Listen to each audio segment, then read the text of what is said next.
A Colômbia vai às urnas no dia 29 de maio. Dois candidatos polarizam as preferências do eleitorado. Gustavo Petro, pela coalizão progressista Pacto Histórico, e Federico Gutiérrez, que representa as forças de direita e extrema-direita que se encontram no poder.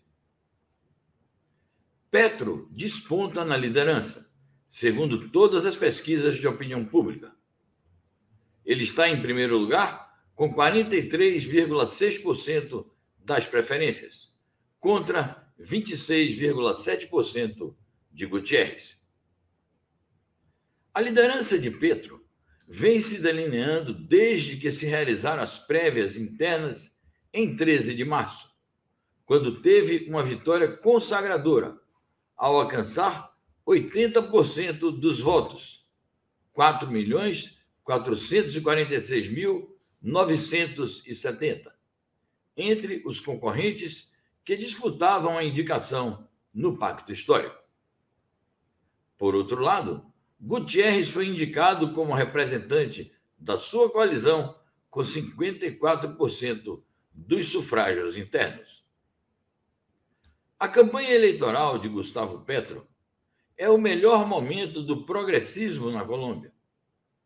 As eleições presidenciais colombianas de 29 de maio podem resultar em vitória das forças de esquerda pela primeira vez na história do país sul-americano.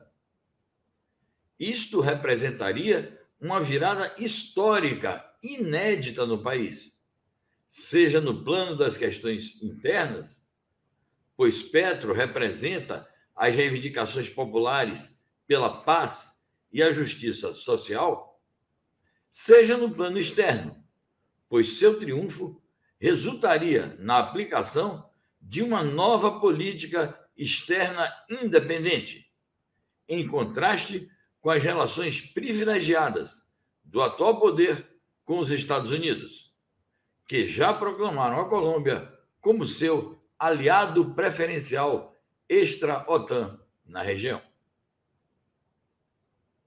A professora de Relações Internacionais, Amanda Harumi, que é também diretora do Instituto Democracia para a Diplomacia, explica o quadro pré-eleitoral no país sul-americano. No próximo dia 29 de maio, vai ocorrer na Colômbia um dos fatos políticos mais importantes para o ano de 2022 na América Latina, a eleição presidencial. Eu digo isso porque lá nós temos um candidato de esquerda que está liderando essa corrida presidencial, o Gustavo Petro, um ex-guerrilheiro, o atual senador, que tem mais de 46% das intenções de voto para o primeiro turno. O Gustavo Petro, ele representa um acúmulo político que foi construído, chamado Pacto Histórico, que é uma frente ampla da esquerda, de movimentos sociais e de partidos de centro-esquerda. Toda essa amplitude política construída por Gustavo Petro tem dado uma esperança de viabilizar pela primeira vez na história da Colômbia um presidente de esquerda. Nós temos também a Francia Márquez como vice-presidente, uma liderança social muito importante para os últimos anos da Colômbia, que vem aí demarcar esse lado mais progressista ainda da proposta do Gustavo Petro. Em segundo lugar, tem Federico Gutiérrez, que contempla 26% das intenções de voto. Ele é o candidato da direita e da extrema-direita, do uribismo, essa força política muito relacionada à violência de Estado, aos anos do Plano Colômbia e da intensificação do conflito. Então, para resumir, o contexto da Colômbia está dividido entre um lado de esquerda que defende a implementação do processo de paz assinado em 2016 e um lado da direita que defende uma intensificação do conflito, ou seja, uma perseguição desses movimentos guerrilheiros e movimentos sociais.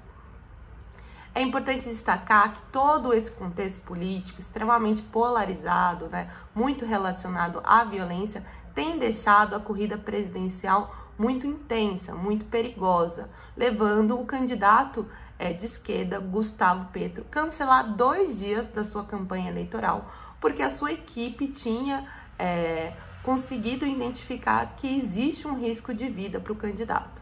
Então, essa semana, o Gustavo Petro soltou uma nota dizendo que cancelou 2 dias da sua campanha porque teria uma tentativa de assassinato. Todo esse contexto de violência, ele é histórico na Colômbia e vem se intensificando. É muito importante destacar a questão da violência de Estado. A diretora do Instituto Democracia para a Diplomacia falou também a nossa reportagem sobre a violência política na Colômbia. A violência de Estado na Colômbia é um fator histórico, porém, depois de 2016, quando foi assinado o acordo de paz, se esperava que fosse implementado mecanismos para dar fim a esse conflito. Só que a eleição de 2018 venceu a extrema-direita, o candidato do Uribe, o Ivan Duque, que intensificou o conflito. E qual é a realidade? A realidade é que a Colômbia vive perseguição às suas lideranças sociais. Foram assassinados mais de 300 firmantes desse acordo de paz, mais de 1.300 líderes sociais, e hoje, só no ano de 2022, a gente já teve 37 massacres na Colômbia. Todo esse contexto ele está muito relacionado ao paramilitarismo e à extrema-direita. Então é muito importante que a gente fique atento à eleição da Colômbia, porque ela tem um contexto de fragilidade democrática, de violência de Estado e de muita perseguição. Então, por isso que a eleição de 2022, onde a esquerda lidera esse processo eleitoral, é extremamente importante para a América Latina, porque vai ser a primeira vez que a gente vai conseguir enxergar uma perspectiva mais progressista para a Colômbia.